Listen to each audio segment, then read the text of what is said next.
shifting sand that you deal with on a regular basis in leadership. And then obviously about the organization in that greater sort of understanding, Bridget, that you say all the time, which I'm going to blank right now, but food is medicine. I love that statement for our children and even for our adults, right? Because there's a lot of adults like me that are getting into the gummies a little bit extra, and not the medical gummies, Megan, the regular gummies. Hey, it's other gummy. Listen, don't judge. All right, are we ready to go? It's legal now, and it's less inflammatory than alcohol. So there you go. There you go. I was not at all judging. Not at all. I was offering. All right. Here we go. All right. Let's Ready? go. Here we go. I'm gonna mute and then move on. Okay. Okay.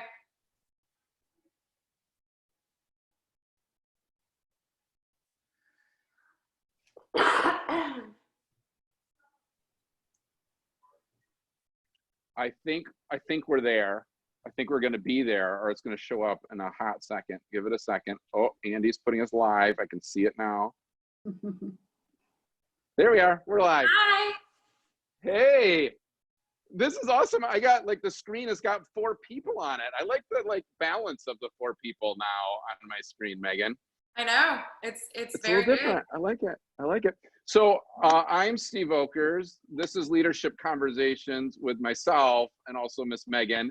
And we have 2 of our special friends on, which I feel nostalgic about right now, because like we've done this with them in front of like 400 people, and now we're doing it in front of a screen. It's kind of cool and kind of sad at the exact same time. So feeling a little nostalgic. But I'm in my garage in Grand Rapids. Megan, where are you hanging out? I'm in my office in Grand Haven. In Grand Haven. Doing Cool. the things. And we have our special friends, Afton and Bridget. Can you guys just give us an understanding on who you are for anybody that might not know? I know you're big names and you have a big organization, but if anybody is not aware of what you guys do, can you give us sort of who you are, where you're sitting right now, and then the work that you guys are actively pursuing right now? Either of you can jump in. Thank you, Steve. Thank you, Megan. Thank you, Afton. It's an honor to be here with you today, and it's an honor to be asked. We're really pumped to be part of the leadership conversations. I just mentioned this earlier before we got started, but thank you both for doing this and creating this space for so many of us to listen and learn from, and to be a part of community during this really trying time. So I know the videos that I've seen already today, I've gotten some good nuggets. Shout out to Jim Ayers. I thought his was just fantastic. What an incredible leader he is. Yeah. He had some really amazing insights to share. So thank you again for creating this space. And we are both honored and feel very humbled to be asked to be here. So it's gonna be a good one. I am Bridget Clark-Whitney, founding CEO here at Kids Food Basket. I'm actually at Kids Food Basket in the building today. We're divided into a few different work groups and we're staggering our time here. So I am in the building today and have been founding CEO for 18 years. And you know, throughout 18 years of building this organization, we have always continued to grow because the need has continued to grow and the need has become much more complicated and we have a deeper understanding of food insecurity. But we've continued to grow because the work that we do makes a difference. The work that we do is needed and the work that we do is good for community. And during this time in particular, it's just so critical that we're getting good, healthy food to people. So after 18 years of building this organization, I feel like together this team is ready for these adverse times, and we're ready for these trying times and for this difficulty, because we are good people in a storm, and we are committed to nourishing our community, and that's what we're doing every day. I love that. Awesome.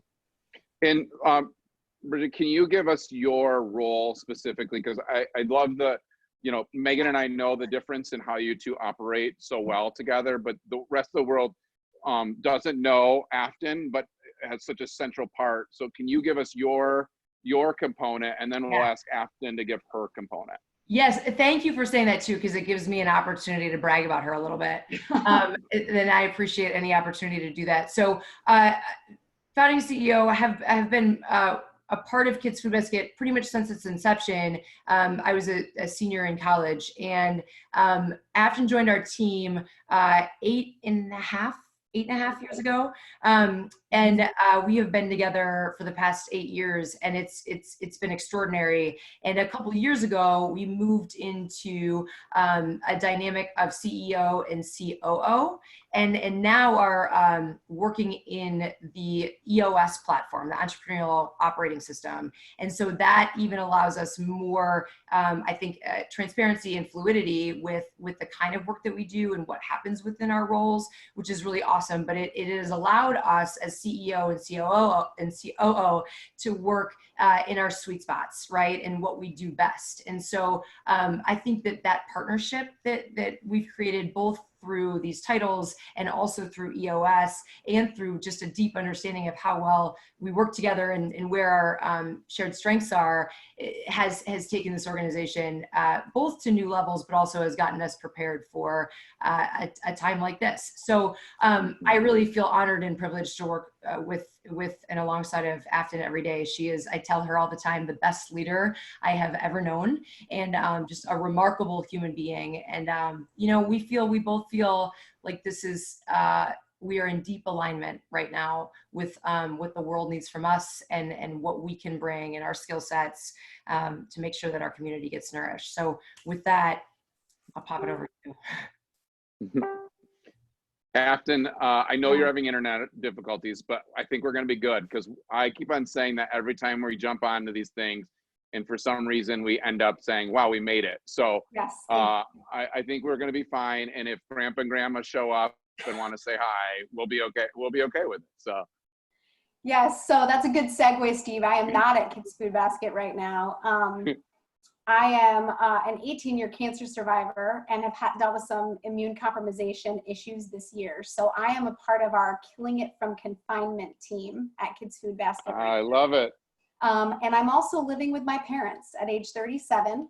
We're going through a housing transition. So I'm currently in our kids' room at my parents' house. So my kids could pop in anytime. My mom could pop in anytime. But this is just like a work-life blend on steroids right now. But we're making it work right now. And I think a lot of people in the world are living life this way. So it's just humanity, leadership with humanity forward, right? But I'm, as Bridget mentioned, the COO at Kids Food Basket. I'm coming up on my 8-year anniversary. In some ways, it feels like I started just yesterday. And then in some ways, it feels like I've been here 20 years. So there's been so much growth. I echo everything that Bridget said. I think our partnership and the way that we've worked together for many years, building to the last 2, but especially the last 2, has been just singing a sweet song. And it's a lot of why we're in a strong position going into this pandemic. So I will reciprocate the love. Bridget is the best leader I know, and it's a privilege every day to be her partner, to learn from her. And it's a privilege. It's a privilege to do the work. So the biggest differences between our jobs, there's a lot of things that we do together, but there's a lot of things we divide on. So particularly right now, I can't be our media spokesperson, and that's typically not my best yes. Ironically, I went to school for journalism. But Bridget is an incredible media spokesperson, does a lot of speaking engagements on our behalf, is a part of all of our large fundraising requests, our big deals that help perpetuate and propel the organization. Culture is in her heart and soul, the culture of our team and the culture of our organization, the core values that we live out each day. She's the chief hero and host of those core values. And then just overall leadership for the organization. My time is spent more on leadership management and accountability for our internal team. Most of the organization reports up through me directly, and then I report directly to Bridget. We collaborate on all of that. She meets with all of my direct reports at least once a month, if not every other week. So it's not that she's not interacting with them. It's just that I'm doing a lot of the kind of supervisory things for those leaders. We co-lead our leadership teams. She handles the strategy days. I handle the days where we're focused on tasks. So that tells you a little bit more about our personalities. Yeah, I love it. We have a yin and a yang, and it works really, really well. Yeah. I will add one more thing to that. Afton is an incredible whiz and genius in systems and in processes, But I think one of the skill sets that she brings to this organization and really to anybody who she's around is she has the ability to make everything better, make people better, make systems better, processes better, ideas better. And so that's one of her root gifts, core gifts, and that is especially important right now. I bet. Right. Steve, if you don't move on, we're just going to sit here and love on each other. I was gonna say I love the girl crush going on. I do love the girl crush. Each other in a mug. And I'm really thankful I get to be a part of the girl crush right now. I mean, it's great. So, but let's move to the next thing. And that would be really this, like, we heard from Jim Ayers and from so many of the leaders, the speed of this thing coming at us first, and then the speed of this thing now even of, okay, like there's just these constant changeover of announcements, right? That you have to move to, and you've got two different roles, right? Because of the way the Kids Food Basket works, you've got the role of nurturing kids that are in school typically, now they're not, but then you also run a nonprofit with employees. So there's two different sides of that, right? This small business loan and how many employees do you keep on? Where does income come? So you've got that side, but it's like, man, we're just supposed to feed kids. That's where our mission is. I'd love to just, if one of you could give just a minute or two understanding of what the mission of Kids Food Basket is, so we ground ourselves there first, and then maybe something about, hey, let's talk through these last couple of weeks of that transition of how you used to operate to the speed of change you've had to make to operate now. And I don't know who wants to take which part, but I think one is mission, and then one is, what changes have you had to make? So yeah, perfect. Well, I'll take A and you'll take B, your former ladder. So Kids Food Basket exists to nourish our community. Our mission is nourishing kids to be their best. And schools are our conduit to that and have been for the past 18 years. But given that we are in this pandemic and we were already serving children and families who are struggling, most of whom are even struggling more now, it is particularly more important that we are figuring out how to get access to good, healthy food to our families and to our kids. Just to give you a little perspective on the kind of need that exists, currently, Kids Food Basket serves 4 different counties. We're in Kent County, Muskegon County, Allegan County, and Ottawa County. Between those 4 counties, over 75,000 children receive free or reduced school lunch. Over 75,000 kids. And that school lunch and those school breakfasts, that's a safety net, right? Like that is a social safety net. And now with schools being shut down, that safety net is gone. So our children who are already struggling with the barriers of poverty, our families who are already struggling are struggling even that much more now. And then many of our families who were maybe not considered at or below poverty level have now been thrust into poverty because of lost wages, right? And so we are needed more now currently during COVID, but we are acutely aware that we will be needed even more once the crux of this crisis is even over. And so for us, it's you said it, Steve, it's yes, we are running an organization and feeding children and running this organization, but we also have to plan for scale. We need to plan to respond. Our goal is to continue to be able to scale to respond to this need. And Afton will speak about that. We are really grateful to be able to do this work and to serve. It is so important right now because food is medicine. And healthy, nourishing food is one of the most important ways that we keep our immune systems strong. And people who are struggling with the barriers of poverty oftentimes don't have access to the good, healthy, nourishing food that we need in order to keep our immune system strong. So the work that we're doing is particularly more important right now. And yes, we have had to flex and pivot in order to be able to do that work. And Afton, you can take it brilliantly from there, I'm sure. Yeah. I think recently someone said to us, when you're winning the war, you don't take people off of the front lines. And I don't think anybody feels necessarily that we're winning this war yet. But there are a couple of essential jobs that are all essential jobs are critical. And there are essential jobs in health and human services right now that are more critical than ever before. Our healthcare workers are showing up like we've never seen them before and are absolutely critical. And a hospital system is not going to cut back on their staff when the need arises. And we're in the same boat at Kids Food Basket because we have long been in the business of hunger relief. Over the last 5 to 7 years, we've really adapted our model to be both hunger relief and long-term nutrition education and access to fresh produce, to good, healthy, nourishing food, not just charitable food, but equitable food. And equity, working for equity is our #1 core value. And so when we see a gross inequity in the marginalized populations that are already living on the margins, as Bridget mentioned, and now a pandemic is sending them even further out of the margins, now is not the time to scale back. That's challenging as an employer. And it's also challenging with a model that historically we have been 100% charitably funded. So we went into this crisis on March 12 and 13. We had a 2-day annual planning meeting. And we've been doing EOS, the Entrepreneurial Operating System, for the last year. We've worked with a coach, Wade Wyatt from Red Wagon Advisors. We'll give him a shout out. He's been fantastic to work with, and he's been especially fantastic in coaching Bridget and I through this crisis as well. We need help. We need to learn as we grow as leaders to be better leaders for our families and to be better leaders for our team. He's been a great coach. We were going into our 2-day planning meeting with him.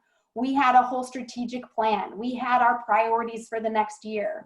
And then on Wednesday night, we all had to pivot going into Thursday morning, and we had to dedicate our entire Thursday to emergency response and how we were going to triage, how we were going to reposition, and how we were going to pivot our team. So people that do fundraising and development are out packing sack suppers 8 hours a day. People who do accounting and finance are out packing sack suppers 8 hours a day. Early in the pandemic, we had no idea how this was all going to shake out. And so we actually were sending out massive food bags because we didn't know if we would get completely shut down. So we were trying to get quantities of good, nourishing food out early. Then with food supply issues, with supply chain issues, Right. and then with a rechanging and shifting of our staff, we had some high-risk staff that had to move off-site. And then also just the reality of having volunteers on our location that we then had to pull off because of the lack of safety and just to be healthy and safe. We had to make pivot after pivot after pivot just in a 4-week period of time, as so many organizations are having to do. So we were set up with a strong plan for the future, and we were set up with history. We had experienced the polar vortex a year ago, and we were one of the organizations here in our city that, in Kent County specifically, and then also in our adjacent communities in Holland and Muskegon, that were boots on the ground all 9 of those days the school was shut down. And we did not shut down. We learned a lot. We learned that emergencies don't wait for plans. And so we had been planning for another weather event. We did not plan for a pandemic, but we were ready. We were positioned, we were ready. We had set the time aside. So we went in and we sat down with our leadership team. We brainstormed it. We whiteboarded all the different possibilities that could happen, thinking option A was going to be where we would go. And the next day it was option B, which is schools closing for the foreseeable future. How are you logistically getting the food from Kids Food Basket into the hands of the little people who need it? We've worked with over 70 distribution sites in our 4 counties. Wow. So we're really grateful right now. You know, these partnerships that we've established over the past 18 years, these solid partnerships are how we're able to distribute so many healthy meals. So, you know, we've got a trusted brand and trusted reputation, and our team members work really well with our partners. So our partner organizations that are open for distribution, some are churches, you know, organizations like YMCA,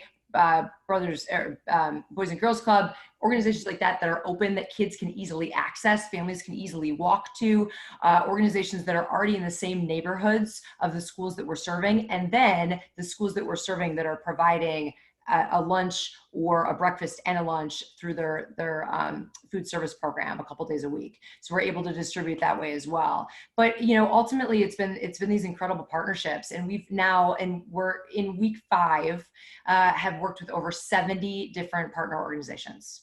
Wow, that's amazing.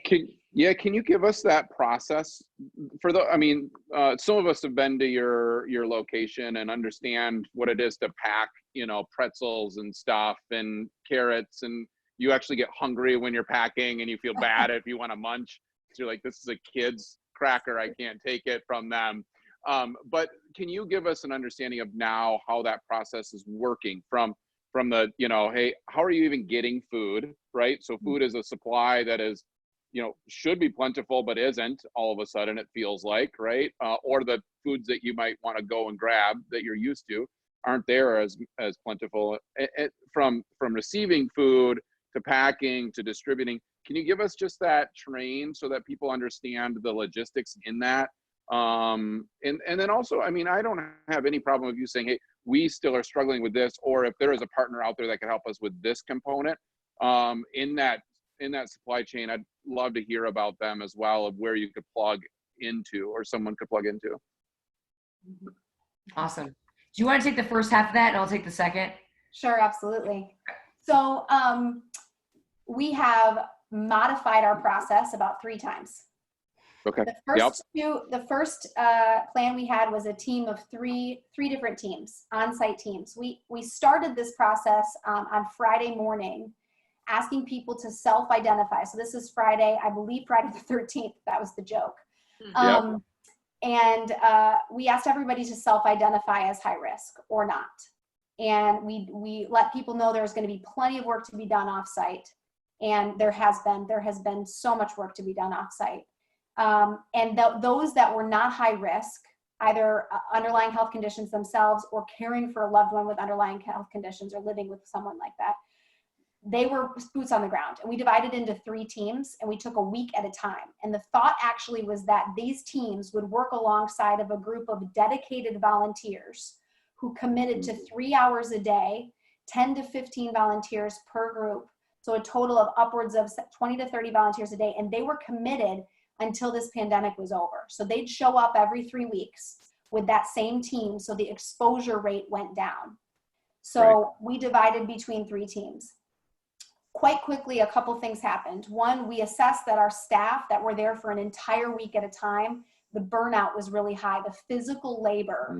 There are some members of our team that are very used to physical labor, and there are others that are simply not. And even if you're used to it, the physical labor on a cement floor, 8 to 9, 10 hours a day was exhausting.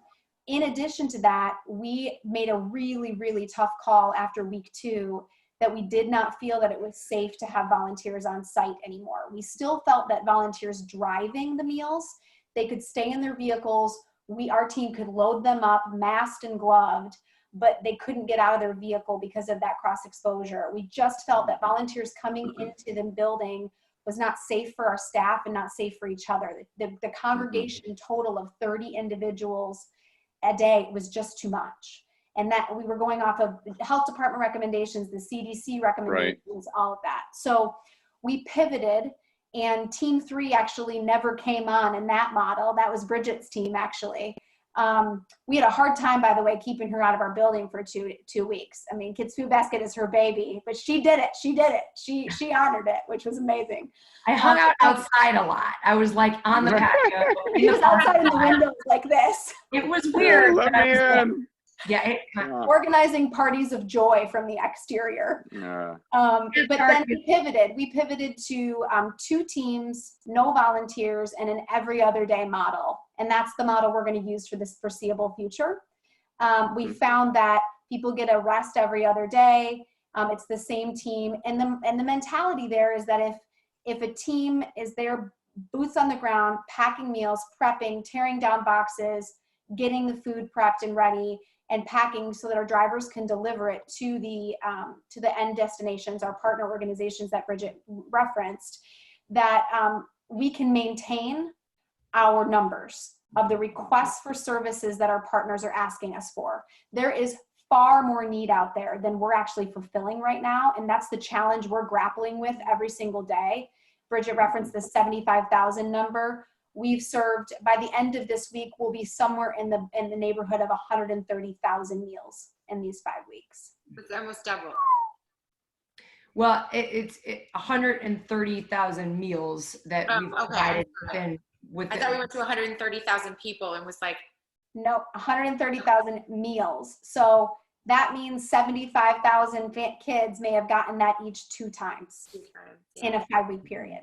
Now we know there's pockets that we're missing. We're remapping our needs right now and our partner organizations and seeing if we can scale and grow. And we, it's limiting, it's challenging. It's very, very challenging. Yeah, one of the interesting pivots here has been that for 18 years, Kids Food Basket's model has been engagement, right? That is how we get meals out the door. That's how we deliver meals to families and children.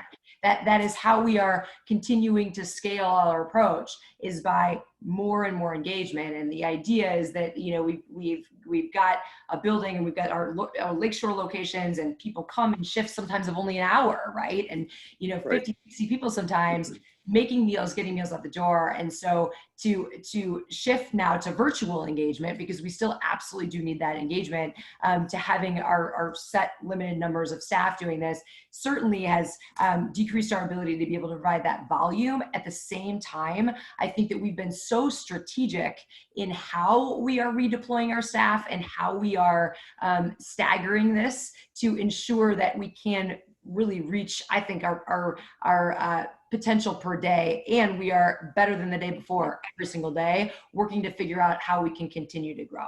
So we're averaging right now, 5,000 to 6,000 meals a day, which is pretty fantastic. We're grateful to be able to do it, but there's, as Afton said, so much more need out there. so if we're we have a, how do we help? Sorry, Steve. that's the same question that I had. Like, so we're getting that question on the Facebook feed, is like, how, you're used to the engagement and we're used to you asking us to engage, right? Like, that has been, not just have you asked for engagement of adults, but you've also included all of our children, right? As part of that engagement, teaching them what that is, going into churches, into schools, and teaching them how to pack, that you can take it back to your facility, inviting children to your facility. So we're sitting here at home, I'm in my freaking garage. Like, how do we participate? Like, you're used to asking us to participate. And if that's money, that's fine. Just say that. There's nothing wrong with saying that. But if there's something else there, like, that we can start engaging in as volunteers or people that want to be heroes for you guys, what do we do? Where is our role in it? Thank you for asking that, because it's essential right now. And I think too, people want to help, right? Like, it is beautiful to see the spirit, especially the spirit in West Michigan, of community and people wanting to be there for their neighbors who are struggling right now. Like, there is, I think, this pandemic and this tragedy comes with, a real paradigm shift for many of our neighbors who are very privileged, right? Like, it's privileged, but then you go and you're standing in line to get into a grocery store, and it really genuinely does cause you to think about the people that don't have those kinds of resources right now, that don't have the cash to be going to the grocery store, don't have the transportation to be able to get there, right? Or our friends and that simply don't have childcare right now, or that have lost their wages. And so I think that there's, this pandemic is affecting all of us, and it's and for many of our community members is really causing them to understand the depths of the needs that exist within our community members that don't have the same resources. And so we're very, very thankful. So many people have reached out and want to help. So yes, there are a variety of ways. First off, one of the reasons we haven't been clear about this, but I want to take a minute to be clear about it. One of the reasons that we have not had volunteers on site, obviously health and safety are number one, because of the stay-at-home order. So once that as long as we are under stay-at-home order, we are going to continue to stay with this policy, which is just staff members in the building and staff members putting together meals. Once that stay-at-home order is lifted, we are going to create a strategy around limited volunteerism. So we're not there yet, but that's the goal. So eventually we will definitely be bringing volunteers back in, and we hope to have volunteers on the farm as well as of this summer. So it's not that our volunteer programming in any way is ended. We are just paying attention to our stay-at-home orders and putting health and safety number one. So first and foremost, Kids Food Basket will still need people to volunteer, and please stay with us and stay connected with us to keep up to date on what those volunteer needs are. That's number one. Number two, we are currently looking at some of our internal processes and procedures, as well as how we communicate with the West Michigan community and the world, right? Like what we're doing right now is getting really good, healthy food to people. And I think that there's a lot that we have to offer there too, in terms of how to do this really well. And we're also now, something that Afton and I talked about a lot last week and have brought that into this week, is that we've gone from crisis programming, and we've gone from looking at this in terms of creating a framework for crisis to now looking at it in terms of normal, right? And how to create a sense of normalcy for a certain period of time. So last week we worked on a 14-month plan. And we have a crisis plan within that that's about 5.5 to 6 months prior to school starting in the fall. But this plan that we're operating within is a 14-month plan right now. So that's really important. Within that plan, we have developed 2 task forces that will be supporting us as we are pivoting our internal processes as well as our external processes. So we have just begun the recruiting for experts in HR, experts in finance, experts in economics, experts in supply chain and food procurement, and asking people to join us on those specific task forces. So that's the internal one. External, sales, marketing, communication, people that have expertise in those areas and will be willing to join Kids Food Basket through this journey, and specifically through this next 5.5 months of emergency planning. So that's a great leadership volunteer opportunity for anyone that has some capacity right now and has some of those expertises. Kids Food Basket, there's so many facets to this organization, and so many areas where we're looking to scale and looking to really be efficient and effective. So people that do have that expertise and do have some capacity, we'd ask you to reach out to us and potentially join one of those leadership committees. So those 2 pieces. Go ahead. Can I, Afton, can you help, like, I'm like in awe right now. Maybe I'm fanboying now. But how do you run an organization that's trying to just serve food to kids and then come up with a 14-month plan this week on how you're gonna like tackle this thing for the next year? I'm sitting in my garage thinking, man, I hope that I can sell a house in a couple weeks. Like, I don't have a 14-month plan of how I'm gonna run my organization. How do you have that capability? What does it even look like to shift that fast? Like, how are you guys operating in that mindset of like, I get it. I'm out of the daily, right? I think everybody should be out of the, like, I have to deal with my daily. I'm into my weekly or maybe my quarter, but looking past a quarter, how do I look 14 months out and say, this is where I want my organization to be? And it might not play out that way because everything changes by the day, but Afton, can you help me? Because I'm in awe right now, I'll be honest. When you say you have a 14-month plan, how that even is possible. I have 2 responses to that, Steve. One is we got really organized this year. I think we were always, we use the term polished scrappy, sometimes a little more scrappy than polished, sometimes a little more polished than scrappy, but we've always been a little polished scrappy. But we got organized this year, really organized. And the EOS system helped us do that. Wade helped us do that. And Bridget and Can you tell people what EOS even is? Entrepreneurial operating system. It's an operating system to help you align your vision to get traction. A lot of times CEOs have lots of great visions and plans, but the team is not aligned behind those plans. Bridget is the most visionary person I've ever met in my life. She is the leader. John Maxwell talks about leaders who know more before. She knows more before anybody knows more before. She's incredibly visionary. And that is what has kept us propelling to new heights and taking hunger relief to nutrition education and access and equitable access.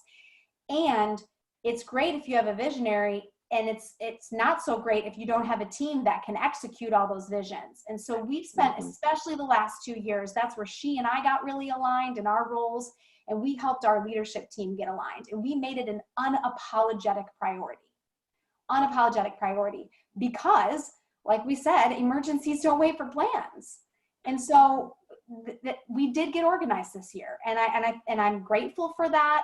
I'm humbled by that. I feel a lot of provision in that and a lot of gratitude. We've been really strong even since this pandemic hit, because we made a priority. We set days aside of our lives, which in critical service work it's hard to even justify that, but we did that, and we are so much stronger because of it. So we were prepared going into this. We were. But I would say the other piece of that is, Steve, we're in equity work, and we're in emergency response every day. Equity is an emergency. That's right. We have disproportionate health outcomes when it comes to racial disparities in this pandemic, that our friends of color are saying, now do you hear us? Now do you get us? The comorbidity rate, I mean, it's just crazy, some of the stuff that's coming out from this pandemic, but we've known this. Those of us that work in the field of equity work, our friends in housing, our friends in food systems, our friends in workforce development, we have great partners that, like us, are working in this work every single day. And, equity is an emergency. We were already in emergency mode. So we had a plan. We were more planned, and we were more strategic than we've ever been before. And so that set us up. And we also already do emergency work every day. Yeah. So you were able to pivot to this 14-month plan because it already was established. You just had to put it into play in a different manner. That's what you're saying? Exactly. We have a 3-year strategic plan. We have a 1-year annual plan. Our whole team has a set of what are called ROCs, which are goals quarterly, that they're lined up with our leadership team priorities. That organization we'd already been doing, we'd operationalized that for the last 9 months, and it's worked beautifully. And so we went into our planning day and we just pivoted, and we pivoted into emergency response.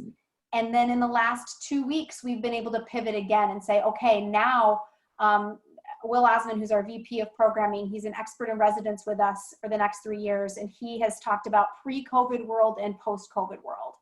And he's constantly reminding us that we have to think like that. And that's been a great reminder for all of us. There is a pre and post, but the work of equity is never, it's the same. It's the same. It's just all that more important. Meghan, do you have another question? Because I'm sort of in awe and I'm just quiet right now. I hope you feel better. I was concerned for a minute that they were actually in this planning and that it wasn't like we all sat down and in 14 minutes they figured out how to get a 14-month plan. Yeah. It makes me think,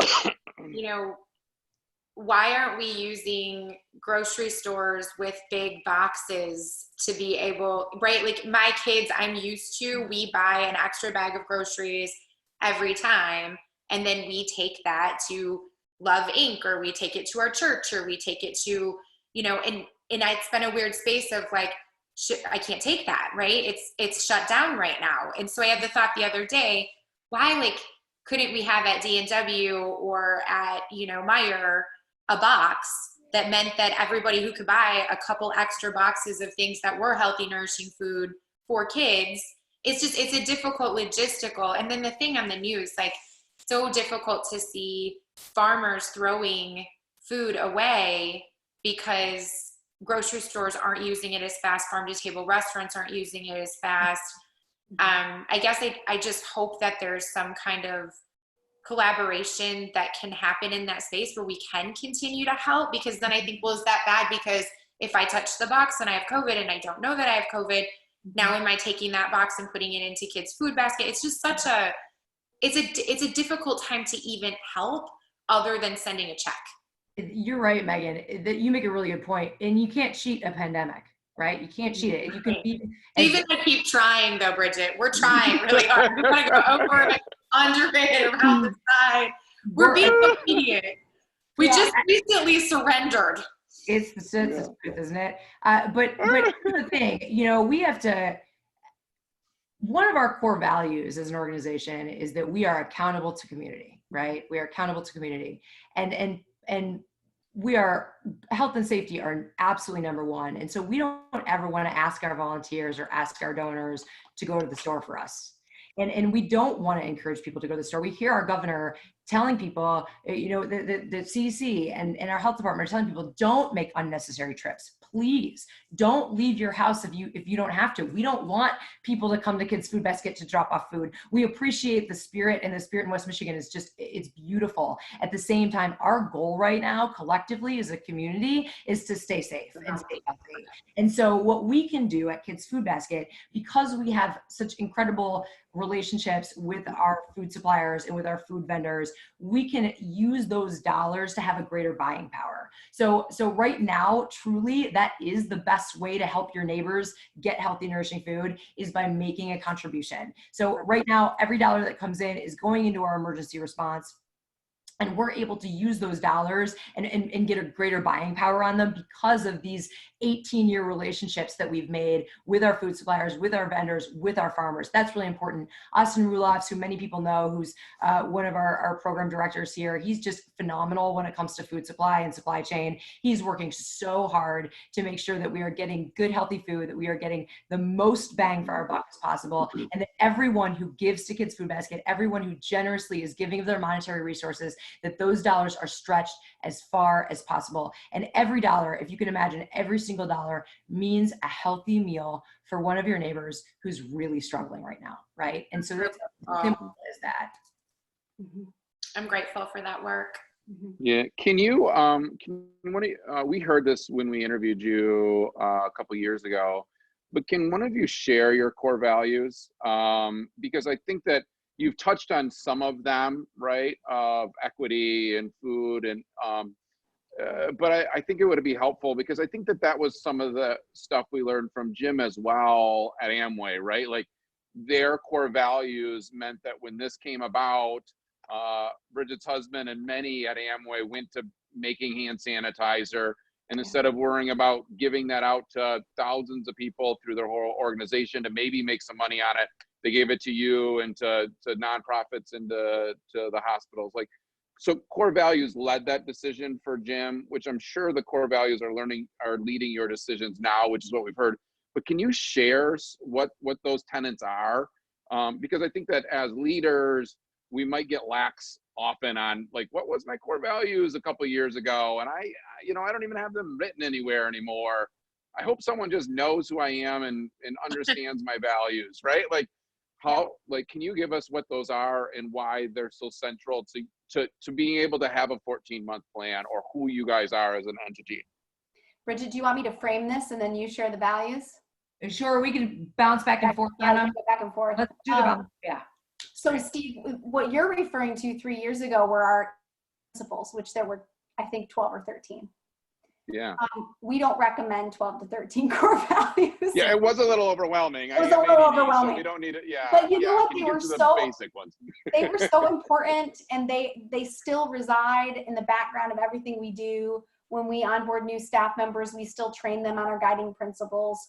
But that has been part of our EOS journey, is aligning our core values. So we have a vision, we have a set of core values, we have priorities, and everybody aligns their plan around our vision, core values, and priorities for that year.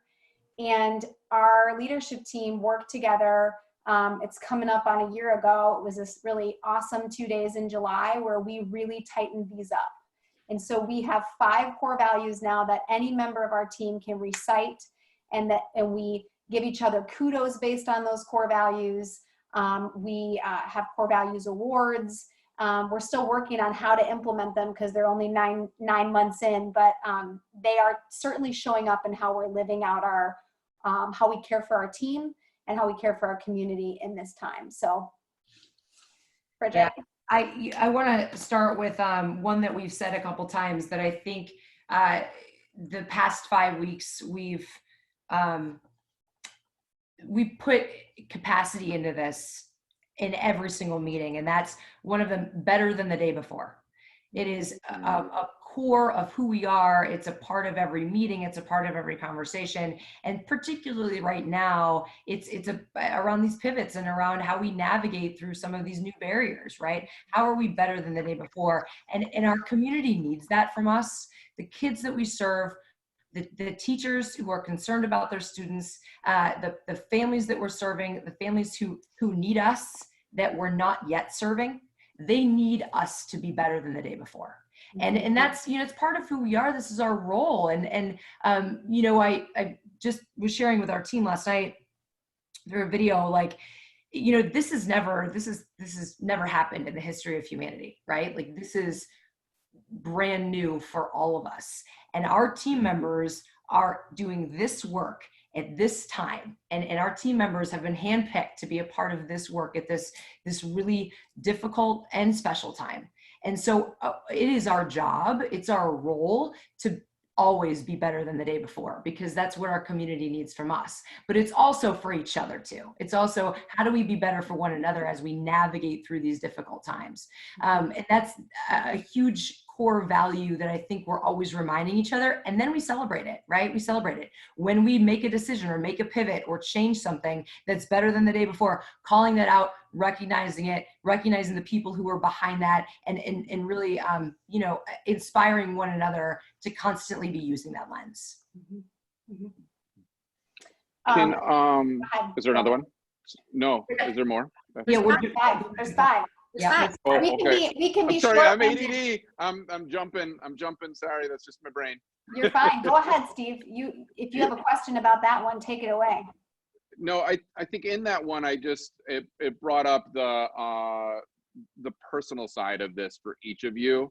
And as you lead people, I just wrote down balance, right? Like, so I'd love to get through the 5, but I guess maybe I wrote down the question and we can get to it. But I would love to hear about you guys personally, because leading an organization, I'm sure like this or any, can get you down a path that is not healthy personally. And we heard that from Jim of how he's trying to rebalance his new routine. So I'd love to hear that from you guys, but keep going. I'm sorry, I jumped in a little early. I can, there's an easy pivot there, because one of a second one, and there's no order, is cultivate a positive, healthy environment. And we do work, which is, we've spoken about already, so we don't need to spend a lot of time. A third core value is working for equity. Yep. We do work that is incredibly difficult. And yet we believe that there can be joy and there can be health in that work for our team. And so that is an internal value that we hope to emulate externally. And we have taken that incredibly seriously over the last 5 weeks. We always take it seriously, but I think it's given us an opportunity to really demonstrate that we as leaders actually believe it. And we've also worked to live it. So an example that we'll share, we worked 7 days a week, sometimes 18 to 20 hours a day for the first almost 3 solid weeks of this pandemic. And there's nothing healthy about that. And once we recognized, but it was necessary. And there are seasons where that's necessary. And we talk to our team a lot about that. There are seasons where we're going to ask you to be all in. But we are a family first organization. We have a lot of single parents. We have a lot of parents. We want people to feel like they can be their full selves when they come to Kids Food Basket. We offer flexible schedules for that. And what we did as a leadership team, we tested it first to see if we could actually live up to it. And then we pushed it out the following week. Was we started a quiet Saturday. And we are not texting each other, emailing each other. Many of us are still working, to be really honest, but we're not showing each other that you are required to work. If you need to be during this pandemic, which is likely months long, if you need to be 100% dialed into your family or your partner or your dog, it doesn't matter. You get a quiet Saturday. Sundays are hard right now because we do a lot of troubleshooting and pivoting on Sundays. And that's not happening all Sunday, every Sunday. There's also some on-site work that has to happen on Sundays. But we started, the leadership team 2 weeks ago started a quiet Saturday. We did a great job. We were led by example, and then we rolled it out this week. And there were crickets, and that was a good thing. And then what happened was people came back refreshed and ready to be all in it. because it is all hours of the day, and there isn't a lot of balance, to be honest. But we're looking for those opportunities to find balance. The second part of that that's been really critical for us is we've been communicating with our team daily. So whether it's Bridget does a video on site when she's on site, or I push out an internal memo, or our communications director pushes out new communications messaging, or our director of finance and administration puts out new HR procedures or protocols, we are communicating daily. And that's something that we've gotten a lot of really good feedback. Vern Harnish wrote an article called The 5 C's of Managing in a Crisis, and we've been referencing that a lot. And his first point is communicate daily. Short, sweet communications that tell your team you're here for them, you have their backs, they can rely on you, what they can expect from you. And we've been doing that. And so that's another, just a little anecdote in this crisis, how we've been trying to cultivate a positive, healthy environment. Can you say that again? What was that again? Afton, the 5 C's? Did you say? 5 C's. It's Vern Harnish, who's the author of Scaling Up. And we use a little scaling up stuff in with our EOS stuff too. Okay. But he wrote an article that we've been following just as a way to guide ourselves through this crisis. And the first one is communicating with your team. Yeah. Good.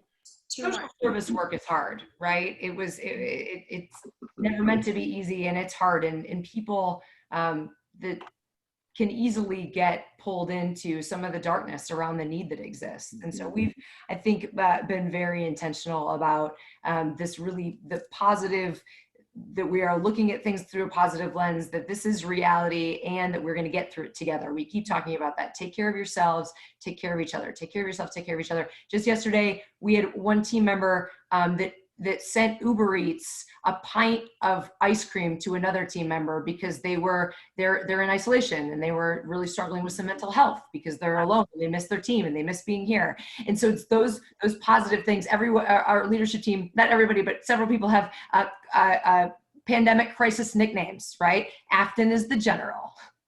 So that's the general. So there's just, there's ways that we are really doing things that are very much like us. My 40th birthday was 2 weeks ago. Afton and her team on site wore our food costumes and did a dance, right? We're doing a lot of things to keep the energy positive, to keep camaraderie, to keep that love between our teammates, Zoom staff meetings all together, and as much as we can to stay together. People really miss one another too, so that's been difficult. But I think that, that we say it and we name it. Cultivate a positive, healthy environment, and that's a job for everybody. Everyone is responsible for that. Yeah. There was 2 more, I believe Meghan was reminding me again. So what are the other 2, Afton? We can nail those off quickly. Honor every resource gifted, which means that when you give up your time, you give up your talent, you give up your treasure, we will use it for the highest use.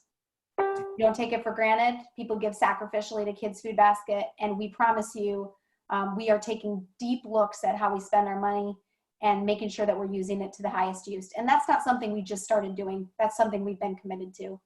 And then accountable to community. Accountable to community, which Bridget talked about before. So yeah. 5, working for equity, better than the day before, accountable to community, honor every resource gifted, and cultivate a positive, healthy environment. Those are our 5. So we went from 13 to 5. I like it. That helps my ADD brain. That's good. So we are already creeping on an hour. I think we could go for like 4 more, but you guys have a lot other things to do. Is there anything that either of you would like to communicate as we start wrapping this up that you would like anybody that's watching this to know? Yeah, thank you for that. I mentioned it earlier. I want to say it again. It's been really beautiful to see the spirit in West Michigan, the amount of people who have come forward that want to help their neighbors.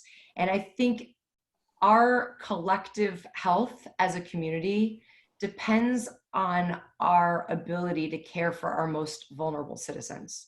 So right now, specifically throughout this pandemic, and afterwards, right? After the crisis phase of this has swept through, it is critical that we are looking out for and caring for our most vulnerable citizens that don't have as many resources, that don't have the kind of privilege, because we all need one another. And I think that this crisis really shines a light on those that have less and those that are struggling. And so this is an important time to be creating more awareness of that, but also to be reaching deep within ourselves and figuring out what our role is to take care of our most vulnerable citizens and what our role is as community members and citizens. So we are very grateful for all of your listeners out there, and for your audience who has reached out to us. And if people are inspired today and want to get involved, we have opportunities for you. So please do reach out. Also, if people would like to give, it's very easy to do that. You can simply, from the safety and security of your own home, text the letters KFB to 56651. Again, that's just text KFB to 56651. We are still 100% charitably funded organization. So the speed and extent to our growth right now is dependent on our community resources. So we are very grateful for everyone who has given. Every single dollar is a healthy, nourishing meal. And Steve and Meghan, thank you again for doing this and creating this space to have these conversations. It's an honor. Thank you guys. Thank you so much. I love you both anyway, and your energy and the way you lead together and how you complement each other. But it makes me feel better knowing that you've got this, you know, that you are running this like a well-oiled machine, but a business with intention and gratitude and love and heart. And I'll get all verklempt. So go ahead, Steve. I have a lot of gratitude. You know? Oh, I love it. Thank you both, Thank you. Bridget and Afton, for joining us on this leadership conversation, which I will be sitting in for a long time, learning from both of you ladies like we did a couple years ago, but now even more of how to pivot, how to create culture. And I love the end of thanking for the gifts that you've been given. So thank you for giving us your hour. I know there's a lot of other things that you could be doing. So thank you so much for that. If any of you have been listening and have taken anything from this, please honor them by doing that text and giving them some funds, or just loving on their organization as they love on people that might not have the same ability as you. So that information, again, if you did not get it, was text KFB to number 56651. Hopefully my dyslexia got that right. You If it did. didn't, we'll drop it in the bottom as well, but we'd love to support them in what they're doing for all of West Michigan and for us. Thank you, ladies, for Thank you joining both. us. Thank you. Love you guys. Thank you so much. All right. Thank you, everybody. See you guys.